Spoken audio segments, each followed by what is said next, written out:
នេះគឺជា Trading Hall ដែលខ្ញុំបានសាងសង់ឡើងក្នុងរយៈពេល5ថ្ងៃពេញនៅក្នុងជីវិតពិតដែល Trading Hall នេះគឺមាន villager រហូតដល់ទៅ100នាក់ហើយបើចង់ដឹងថាវាមានឧបសគ្គអ្វីខ្លះតោះយើងទៅមើលទាំងអស់គ្នាសួស្តីអ្នកនរគ្នាថ្ងៃនេះគឺយើងមានគម្រោងមួយក្នុងការសាងសង់ Trading Hall សម្រាប់ដាក់ villager ចំនួន100នាក់ហើយការសាងសង់នឹងដែរគឺយើងបានធ្វើឡើងនៅខាងក្រោមដីអញ្ចឹងការសាងសង់នៅខាងក្រោមដីគឺយើងត្រូវចំណាយពេលយូរមែនទែនសម្រាប់ការម៉ាញ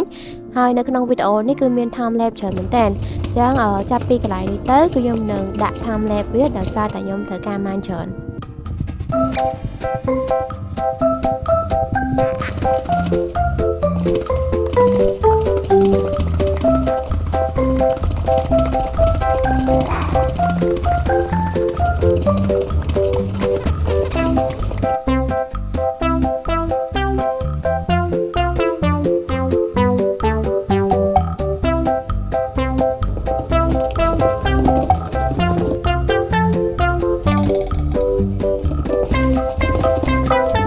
ក្នុងការសាងសង់ខ្ញុំត្រូវការប្លុកពណ៌សអញ្ចឹងខ្ញុំអាចមកត្រាតពី villager របស់ខ្ញុំបានដើម្បីយកទៅសាងសង់ដោយសារតែ Trading Hall របស់ខ្ញុំគឺមាន2ជាន់អញ្ចឹងកន្លែងនេះគឺខ្ញុំត្រូវម៉ាញ3ប្លុកចូលទៅក្នុងដើម្បីយកវាធ្វើទៅជាកន្លែងដើរសម្រាប់ជាន់ទី1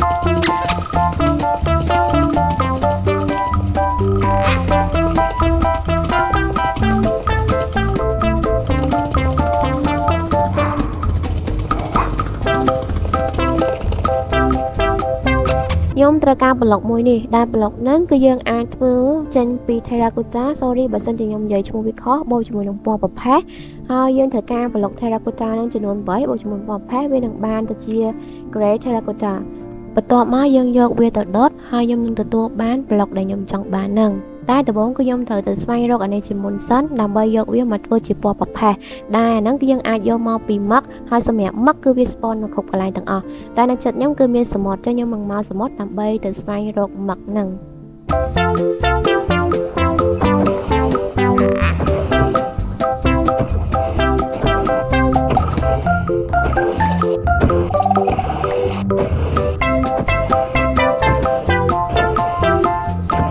បន្ទាប់ពីខ្ញុំរកវាបានគ្រប់ហើយខ្ញុំក៏បន្តដំណើរមកស្វែងរក Terracotta ដែលវា spawn នៅក្នុង biome Badland ហើយខ្ញុំជិះមិនយូរប៉ុន្មានខ្ញុំក៏មកដល់ Badland នឹងតែម្ដង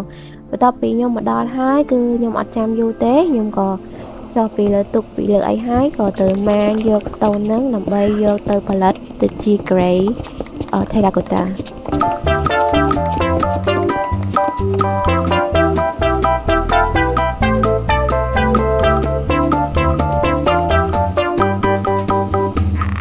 ពេលដែលខ្ញុំរកបានគ្រប់ហើយខ្ញុំក៏យកវាមក craft ហើយយកទៅដុតតបមកទៀតយើងអាចយកប្លុកដែលយើងដុតហើយនោះយកទៅក្រាលជាក្រូក្រាលទៅជាជាងក៏បានដែរសេតតែចិត្តយើងទេហើយសម្រាប់ខ្ញុំគឺខ្ញុំយកវាមកធ្វើជាក្រូហើយនឹងជាង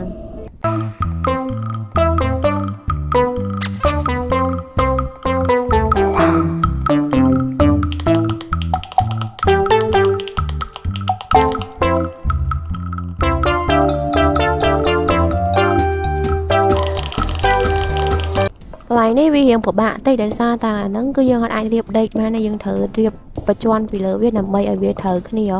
ហើយខ្ញុំចំណាយពេលយូរមែនតើគ្រាន់តែរៀបកន្លែងជាងហ្នឹងហើយបន្ទាប់ពីចេញកន្លែងហ្នឹងមកគឺយើងចូលទៅដល់កន្លែងម៉ាញហ្នឹងទៅគឺខ្ញុំម៉ាញកន្លែងនេះដូចទៅកន្លែងពីមុនហ្នឹងដែរទេយើងសម្រាប់ធ្វើជាន់ទី1ដូចគ្នា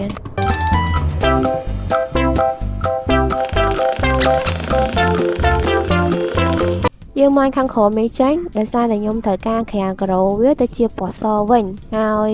កន្លែងហ្នឹងគឺវារៀងបាក់សម្រាប់ខ្ញុំដោយសារតែខ្ញុំវា slow ខ្លាំងពេកដូចអ្នកគ្នាឃើញអញ្ចឹងពេលខ្ញុំដាក់ប្លុកទៅវាអត់ទៅទេហើយដល់ពេលយើងក្រាលហើយទៅវាមកដូចដើមវិញរហូតអញ្ចឹងណាតែវាចំណាយពេលយូរតែកន្លែងហ្នឹងឈើពណ៌សក៏សំខាន់ដែរហើយខ្ញុំក៏ត្រូវការប្លុកសម្រាប់ដាក់នៅខាងក្រោយយើងអាចយកប្លុកអីក៏បានដែរតែខ្ញុំជ្រើសរើសយកប្លុកមួយនេះទៅដោយសារខ្ញុំមានច្រើនខ្ញុំគ្រាន់តែយកវាមកដាក់ក្រាលធ្វើអញ្ចឹងខាងក្រោយទេហើយយើងអាចមើលឃើញដដែលណាដោយសារតែខ្ញុំដាក់ villager ទៅវាបាំងអស់ហើយអញ្ចឹងកន្លែងនេះគឺយើងរៀបយកវាធ្វើជាអញ្ចឹងមក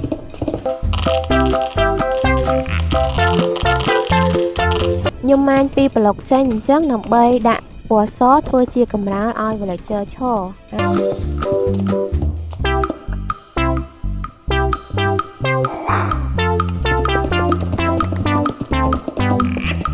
កន្លែងជាងបាំងកុំឲ្យ villager ឃើញមុខគ្នានេះគឺខ្ញុំក៏យកពណ៌សមកធ្វើដែរនិយាយទៅនៅក្នុងដំណើរការសាងសង់របស់ខ្ញុំភាគច្រើនគឺខ្ញុំប្រើពណ៌ស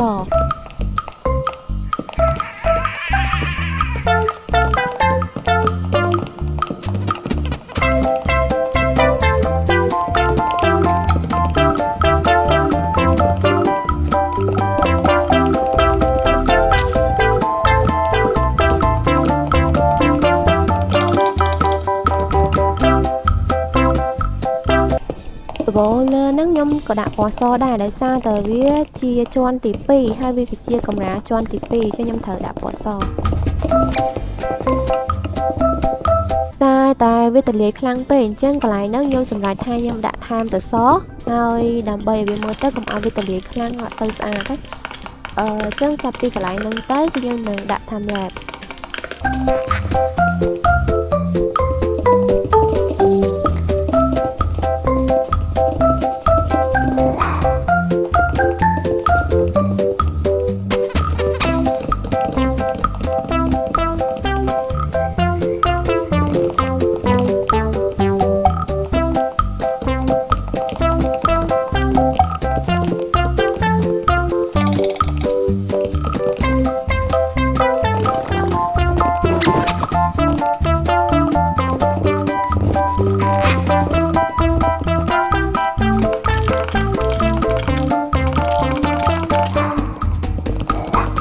ដោយសារតែការសាងសង់ជាន់ទី2ដូចទៅជាមួយនឹងជាន់ទី1ដូចគ្នាអញ្ចឹងកន្លែងហ្នឹងគឺខ្ញុំនឹងដាក់ថែមឡេបដូចគ្នា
Điện hot គឺបានសង់ហើយតែដែលយើងនៅខ្វះគឺ villager ហើយខ្ញុំនឹងទៅស្វែងរក villager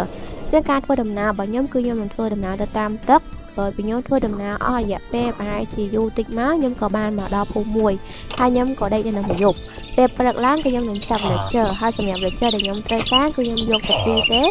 អញ្ចឹងយើងនឹងអាចយក villager ពីរហ្នឹងទៅបង្កើតកូនបង្កើតចៅបានគ្រប់100ហ្នឹងហើយមិនចាំតែការច្រើនទេ មកដល់កន្លែងនេះគឺខ្ញុំចាប់ផ្ដើមវែងផ្លូវរកផ្លូវទៅផ្ទះលែងឃើញហើយតែក៏ខ្ញុំជិះចាស់ជិះឡើងអស់កន្លះម៉ោងមកខ្ញុំក៏បានមកដល់ផ្ទះខ្ញុំវិញដោយសុវត្ថិភាពបន្ទាប់មកខ្ញុំក៏បានយក villager ទៅដាក់ក្នុងបន្ទប់មួយដើម្បីឲ្យវាកាត់កូនកាត់ចៅណាតែមកដល់កន្លែងហ្នឹងវាអត់ប្រកាសកូនរបស់ខ្ញុំទេ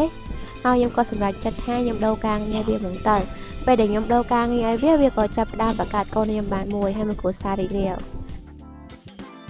villager ដែលខ្ញុំដាក់ trade យកគឺមានដូចជា villager trade book villager trade potion ខ្ញុំត្រូវការ10ទឹក level ហ្នឹងនេះរួមជាមួយនឹង villager trade armor ហើយនឹងដាវ pickaxe អីហ្នឹងឯងឥឡូវកុំឲ្យខាតពេលច្រើនខ្ញុំទៅចាប់ផ្ដើមចាប់ villager ដាក់ចូលទៅតាមកន្លែងវាមួយៗហ្នឹងទៅ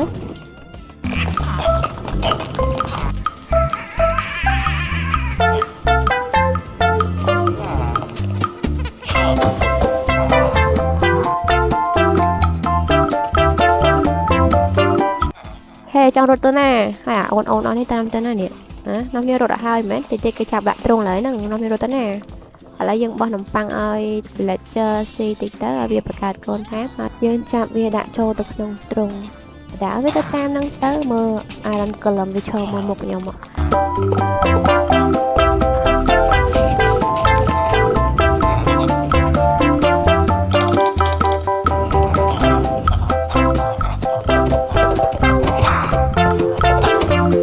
មើល villager វាពងសាសងគ្នាឥឡូវខ្ញុំរៀបចំផ្លូវតែភ្លើងឡើងទៅខាងលើតែដោយសារតែខ្ញុំអស់ហើយខ្ញុំអត់អាចធ្វើវាបានទៀតទេខ្ញុំក៏អត់ដឹងមកពីមូលហេតុអីដែរចុះខ្ញុំក៏មកដើរម៉ាញរនៅកន្លែងម៉ាញចេះមកទៅហើយពេលដែលខ្ញុំត្រឡប់មកផ្ទះវិញខ្ញុំក៏បានជួបមកមនុស្សម្នាក់ដែលអត់ដែរបើកលេងសោះហើយនឹងគាត់បើកលេងហើយខ្ញុំក៏ពឹងឲ្យគាត់ជួយធ្វើផ្លូវតែភ្លើងឲ្យខ្ញុំហើយខ្ញុំឲ្យគាត់ធ្វើតែមិនតិចទេប៉ុន្តែគាត់ធ្វើឲ្យខ្ញុំវិញណាច្រើនបន្ទាប់មកគាត់សួរខ្ញុំថាមានអីឲ្យជួយអត់ខ្ញុំក៏ថាជួយដឹក villager ហើយមើលគាត់ដឹក villager បើគាត់មិនដឹកតាមទូកខ្ញុំខំប្រឹងធ្វើផ្លូវតែភ្លើងគាត់ទៅដឹកតាមទូក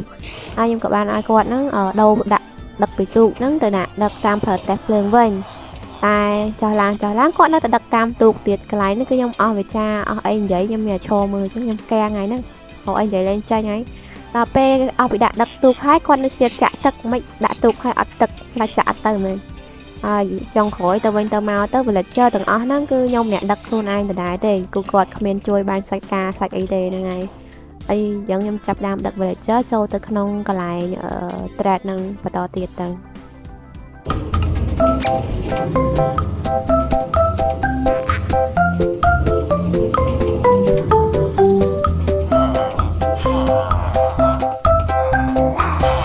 ហើយខ្ញុំចាប់ផ្ដើមដាក់ trade villager អញ្ចឹងដូចយើងដឹងអញ្ចឹងការ trade villager វាយូរហើយវាកាន់តែយូរទៀតនៅពេលដែល villager វាអត់ព្រមធ្វើការឲ្យយើងដូចអាមួយនេះអញ្ចឹងវាទំនើងហ្មងខ្ញុំដាក់ការងារធ្វើវាធ្វើទេវាក៏វាក្បាលក៏វាអីវាធ្វើមុខធ្វើមាត់ដាក់យើងអញ្ចឹងណាខ្ញុំចង់ទៅដាក់មួយដៃតែខ្ជិលវាយវាមកវាលក់ឲ្យយើងថ្លៃពេកហើយខ្ញុំក៏មក trade ដាក់យកអានេះដើម្បីយើងយកទឹក level HP បថលមកគ្នាដល់ពីខ្ញុំ trade កន្លែងហ្នឹងបានបន្តិចហើយខ្ញុំក៏ជីកលេងទៅព្រោះវារៀងធំខ្ញុំខ្ជិលដើរពេលយើងធ្វើផ្លូវទៀវភ្លើងហើយយើងជីកខ្លះអីខ្លះទៅហើយខ្ញុំដាក់ trade យកជាមួយនឹងអានេះដូចជាលក់ armor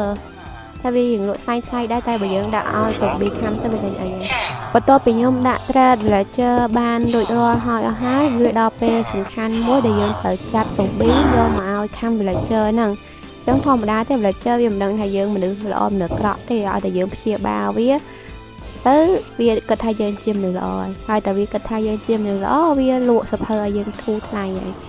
ហើយសភើដែលវាលក់ឲ្យយើងគឺអាចនឹងចាប់ពី 1M100 ឡើងទៅតាមតម្លៃសភើដើមរបស់វាបើសិនជាកាន់តែថ្លៃវាក៏លក់ឲ្យយើងធូរជាងនឹងតិចដែរចឹងវីដេអូរបស់ខ្ញុំគឺបានមកដល់ទីបញ្ចប់ហើយអរគុណសម្រាប់ការតាមដានពីដើមដល់ចប់ហើយបើសិនជាមានការទាស់ខុសអីសូមអធិស្ឋានផងដោយសារវាជាវីដេអូទី1របស់ខ្ញុំ